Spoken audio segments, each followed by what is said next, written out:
ছেলেপিলেরা প্রত্যেক বছরই হোলির আগের দিন ন্যাড়াপোড়া করে, তাই এবছর একটু বড় পরিসরে করা হচ্ছে।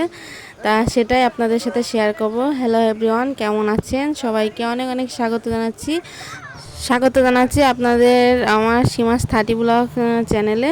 তা এটা ছিল হোলির আগের দিন, ন্যাড়াপোড়ার দিন। তা ছেলেপিলে সবাই মিলে কিন্তু এই যে বাড়িতে থেকে চাল ডাল তুলে একটু খিচুড়ি প্রসাদের আয়োজন করছে, নিজেরাই করছে। দেখুন, সব কিন্তু ছেলেপিলে যারা আছে সবাই মিলেই করছে, আমাদের কিন্তু কোনো হাত দিতে দিচ্ছে না। আর এইদিকে দেখুন, সেই সকাল থেকে কিন্তু এই যে ন্যাড়াপোড়ার জায়গাটা, যেটা হচ্ছে ন্যাড়াপোড়া করতে হবে, সেটা কিন্তু সাজিয়েছে। আর এদিকে কিন্তু খিচুড়ি চলমান, খিচুড়ি কিন্তু হওয়ার পথে। এই খিচুড়িটা হয়ে গেলেই কিন্তু এই যে আমাদের যে আকর্ষণীয় ন্যাড়াপোড়া সেটা হবে। অন্য বার কিন্তু ছোট করে হয়, কিন্তু এবারটা কিন্তু সবাই মিলে খুব বড় পরিসরে ন্যাড়াপোড়া করা হচ্ছে। এই যে আমাদের বাড়ির পেছনের দিকে কিন্তু আমাদের পুকুরে, মানে বাড়ির পাশে যে পুকুর আছে, সেখানে দেখুন কি বিশাল ন্যাড়াপোড়া করার জন্য একদম রেডি করেছে, মানে বুড়ির ঘর যেটা যাকে বলে। তাই যে আশপাশে সব ছেলেপিলে খুব আনন্দ, মানে একটা জিনিস সবাই মিলে করতে গেলে যা আনন্দ হয়, সেটা এই যে এখানে কিন্তু খিচুড়ি হয়ে যাচ্ছে।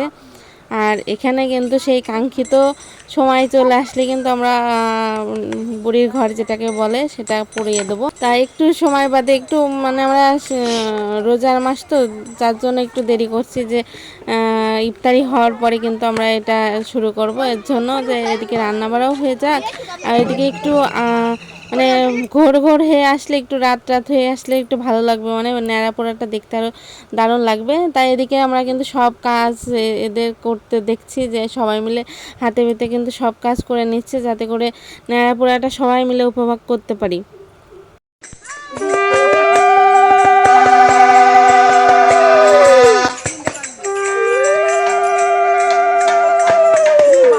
বাবা কি কাজে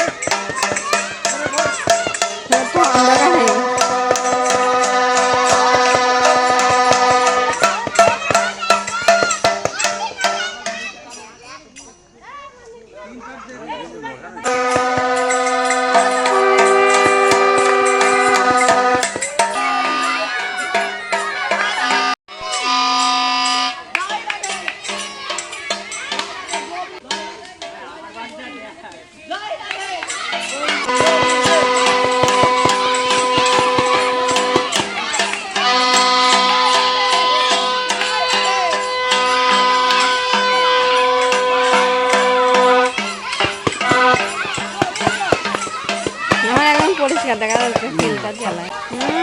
বাবা দাও করে আসতেছে।